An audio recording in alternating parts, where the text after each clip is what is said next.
ഇപ്രകാരമുള്ള കൺവെൻഷൻ്റെ ക്രമീകരണത്തിൻ്റെ പ്രധാനപ്പെട്ട ലക്ഷ്യം ദൈവവചനത്തിൻ്റെ കാലോചിതമായിട്ട് വ്യാഖ്യാനവും പഠനവും ആ കേൾവിയും അതിനനുസരിച്ചുള്ളതായ സാക്ഷ്യത്തിനുള്ള ഇടവും ഒരുക്കുക എന്നുള്ളതാണ്. ദൈവവചനം കാലഘട്ടത്തിനനുസൃതമായി കലാകാലങ്ങളിൽ എഴുതപ്പെട്ടതായിട്ട് ദൈവവചനം അർത്ഥവത്തായി പഠിച്ച് വ്യാഖ്യാനിക്കുന്ന കൺവെൻഷൻ പ്രസംഗകരാണ് ഇവിടെ വന്ന് വചനം നമുക്ക് വിഭാഗിച്ചു തരുന്നത്. അതുകൊണ്ട് കാലഘട്ടത്തിനനുസൃതമായ ദൈവവചനത്തിൻ്റെ വ്യാഖ്യാനം, അതിൻ്റെ പഠനം, അതോടൊപ്പം തന്നെ അതിനനുസരിച്ചുള്ള അർത്ഥവത്തായിട്ട് സാക്ഷ്യം, ലീവ് ദ ഗോസ്പൽ എന്നൊക്കെ പറയാറുണ്ട്. സുവിശേഷത്തിനനുസൃതമായി ജീവിക്കുക, പ്രീച്ച് ദ ഗോസ്പൽ എന്ന് നമ്മൾ പറയാറുണ്ട്. ലിസൺ ടു ദ ഗോസ്പൽ എന്ന് പറയാം, എന്നാൽ ലീവ് ദ ഗോസ്പൽ, സുവിശേഷമായി ജീവിക്കുവാൻ ലഭിക്കുന്ന നല്ല ആഹ്വാനങ്ങളാണ് ദൈവവചന പഠനത്തിലൂടെ നമുക്കിവിടെ ലഭിക്കുന്നത്. സഭയെ സംബന്ധിച്ചിടത്തോളം ഓപ്പൺ ബൈബിൾ, തുറന്ന വേദപുസ്തകമാണ് സഭയുടെ അടിസ്ഥാനം. നവീകരണത്തിനൊക്കെ കാരണമായി തീർന്ന് തുറന്ന വേദപുസ്തകമാണ്. ഒരു വശത്ത് ആചാര അനുഷ്ഠാനങ്ങളൊക്കെ വളരെ കൃത്യമായി വളരെ നിഷ്കർഷയോടെ നമ്മുടെ പാലിക്കുന്നതോടൊപ്പം വചനത്തിൻ്റെ പൊരുൾ തിരിച്ചറിഞ്ഞ് വചനാനുസൃതമായി ജീവിക്കുക, അത് വളരെ പ്രധാനപ്പെട്ടതാണ്. ഒരു നാണയത്തിൻ്റെ രണ്ട് വശം എന്നതുപോലെ ഇത് രണ്ടും പ്രധാനമാണ്. ആചാരങ്ങളും അനുഷ്ഠാനവും ഒക്കെ അർത്ഥവത്താണ്, അതൊക്കെ പാലിക്കാൻ നാം ബാധ്യസ്ഥരാണ്. പൂർവികന്മാരിലൂടെയൊക്കെ നമ്മൾ പകർന്നതായിട്ടുള്ള ആചാര അനുഷ്ഠാനങ്ങളെയൊക്കെ ഹോൾഡ് ചെയ്യുവാൻ നമുക്ക് കഴിയണം. അതോടൊപ്പം തന്നെ വചനം പഠിക്കുവാൻ, വചനത്തിനനുസൃതമായി കാലഘട്ടത്തിൽ അർത്ഥവത്തായ സാക്ഷ്യം നിറവേറ്റുവാൻ നമ്മുടെ കൂടിവരവൊക്കെ മുഖാന്തരമായിട്ട് തീരണം.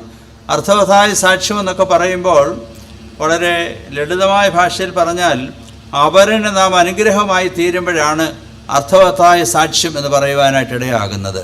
അവരൻ, ദി അതർ പേഴ്സൺ.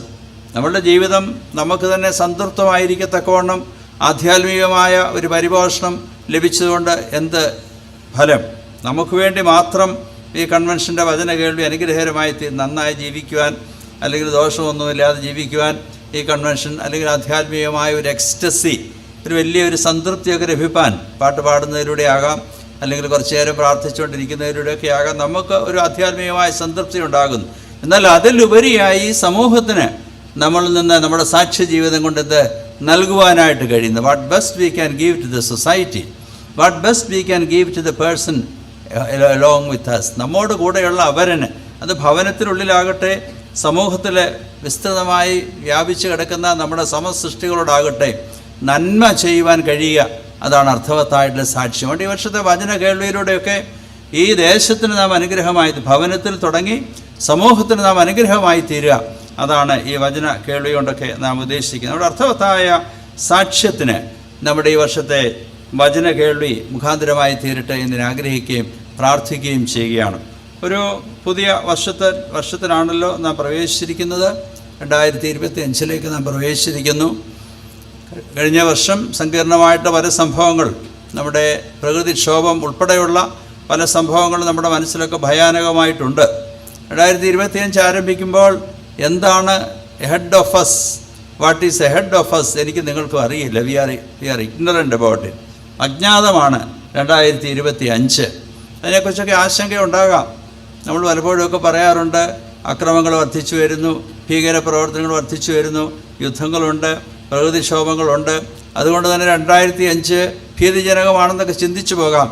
അങ്ങനെ ആകരുതെന്ന് എൻ്റെ വിചാരം. അതല്ലായിരിക്കും 2025. ശുഭപ്രതീക്ഷയോടെ 2025 നമുക്ക് പ്രവേശിക്കാം. The best is yet to come. ഏറ്റവും മെച്ചമായതിന് വരാൻ പോകുന്നതെന്നുള്ള പ്രതീക്ഷയോടെയാണ്, ഒരു പോസിറ്റീവ് തിങ്കിങ്. അങ്ങിങ്ങൊക്കെ അക്രമങ്ങളും യുദ്ധവും അല്ലെങ്കിൽ പീഡനങ്ങളും പ്രയാസങ്ങളൊക്കെ ഉണ്ടായി എന്ന് വന്നേക്കാം. എന്നാൽ അതല്ല ലോകം. ദൈവം സൃഷ്ടിച്ചതായിട്ട് ലോകം നല്ലതെന്ന് ദൈവം കണ്ടു.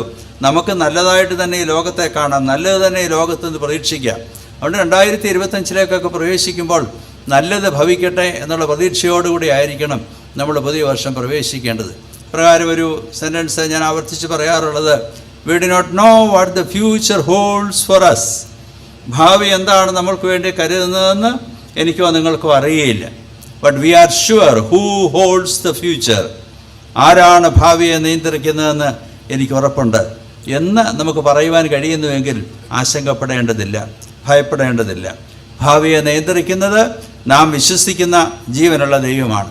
അപ്പോസ്തലനായ വിശുദ്ധ പൗലോസ് തീമോഥെയോസിന് എഴുതിയ 2-ാം ലേഖനത്തിൽ 1-ാം അധ്യായത്തിൻ്റെ 12-ാം വാക്യത്തിൽ ഇപ്രകാരം പറയുന്നുണ്ട്, ഞാൻ ആരെ വിശ്വസിച്ചിരിക്കുന്നു എന്ന് ഞാൻ അറിയുന്നു. അവനെൻ്റെ ഉപനിധി, ആ ദിവസം വരെ സൂക്ഷിപ്പാൻ അവൻ മതിയായവൻ എന്ന് ഉറച്ചുമിരിക്കുന്നു. ഈ ഉറപ്പോടുകൂടി 2025 പ്രവേശിപ്പാൻ ദൈവം നമുക്ക് കൃപ ചെയ്യട്ടെ എന്ന് പ്രാർത്ഥിക്കുക. ആ ഉറപ്പ് നമുക്ക് ലഭ്യമാകാൻ സഹായിക്കുന്ന ഒരിടമാണ് വചന കേൾവി. ഞാൻ ആരെയാണ് വിശ്വസിച്ചിരിക്കുന്നത്? പൗലോസ് അപ്പോസ്തലൻ പറഞ്ഞു, ഞാൻ വിശ്വസിച്ചിരിക്കുന്ന ദൈവം, ജീവനുള്ള ദൈവത്തിൻ്റെ പുത്രനായ യേശുക്രിസ്തു, അവനെന്നെ കാപ്പാൻ മതിയായവനാണെന്നുള്ള ഉറപ്പ്. ഈ ഒരു ഉറപ്പോടുകൂടി നമ്മൾ പ്രവേശിക്കുമ്പോൾ, ഒരു ഉദാഹരണമായി വേണമെങ്കിൽ പറയാം, അർദ്ധരാത്രിയിൽ ഒരു കൊച്ചു കുഞ്ഞിനോട് ഇരുട്ടിലേക്ക് എടുത്തി ആടാൻ പറഞ്ഞാൽ ആ കുഞ്ഞ് എടുത്തി ആടത്തില്ല.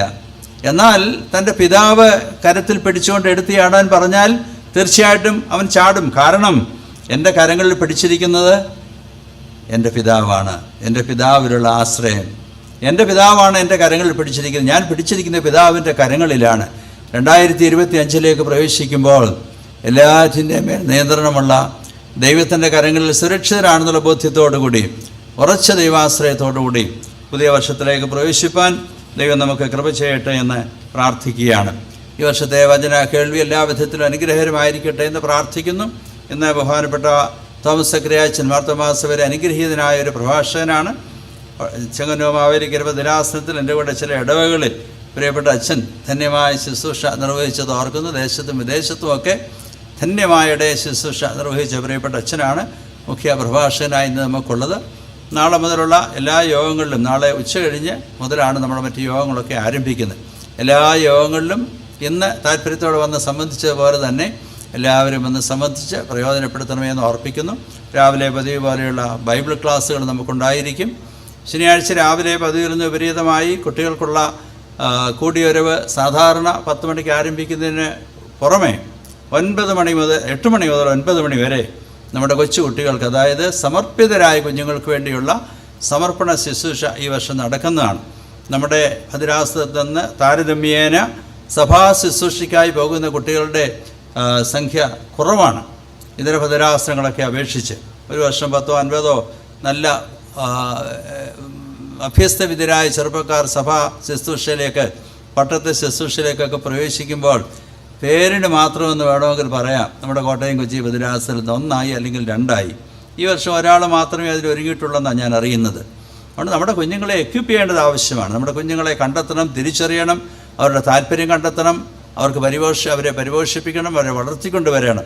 അതുകൊണ്ട് തന്നെ ആയുസ് മുഴുവൻ കർത്താവിന് വേണ്ടി വേർതിരിക്കാൻ താല്പര്യമുള്ള കുഞ്ഞുങ്ങൾക്ക് വേണ്ടിയുള്ള സമർപ്പണ ശുശ്രൂഷ, അവർക്ക് വേണ്ടിയുള്ള ഒരു ക്യാമ്പൊക്കെ ദിവസങ്ങളിലൊക്കെ നടത്തിയിരുന്ന് കുറച്ച് കുഞ്ഞുങ്ങൾ വന്നു.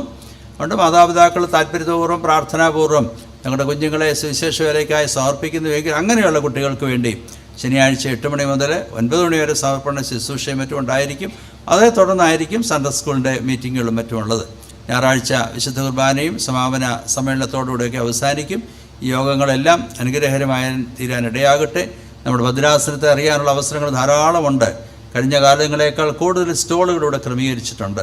വിസ്തൃതമായ നമ്മുടെ ഭദ്രാസനത്തിൽ സ്ഥാപനങ്ങളും മിഷൻ ഫീൽഡുകളും ഒക്കെ വളരെയധികം ഉണ്ടെന്നുള്ളത് നമുക്കറിയാം, ആന്ധ്രാപ്രദേശിലുള്ള മന്ത്രാലയം ഉൾപ്പെടെ.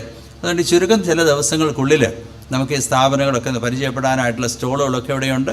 മിഷൻ എക്സ്പോ എന്നൊരു സ്റ്റോളുകളൊക്കെ ഉണ്ട്. അതുകൊണ്ട് സൂക്ഷ്മ സമയത്ത് വന്ന് കൺവെൻഷൻ പന്തലിലോട്ട് വന്ന് ഇരുന്ന് ആശീർവാദം കഴിഞ്ഞ് പോകാൻ ശ്രമിക്കാതെ ഒരു അരമണിക്കൂർ മുമ്പൊക്കെ ഇവിടെ വന്ന് ഈ സ്റ്റോളുകളൊക്കെ ഇന്ന് സന്ദർശിച്ച് അവിടെയുള്ള സുവിശേഷകരെയും അവിടെയുള്ള പ്രവർത്തകരെയൊക്കെ ഒന്ന് കണ്ട് അവരോടൊക്കെ സംസാരിക്കുകയും ഇടപെടുകയൊക്കെ ചെയ്യുന്നത് ഈ ഭദ്രാസനത്തെ കൂടുതൽ അറിയുവാൻ, ഭദ്രാസനത്തിൻ്റെ സാക്ഷ്യ നിർവഹണ മേഖലകൾ തിരിച്ചറിയുവാൻ സഹായകരമായി തീരും.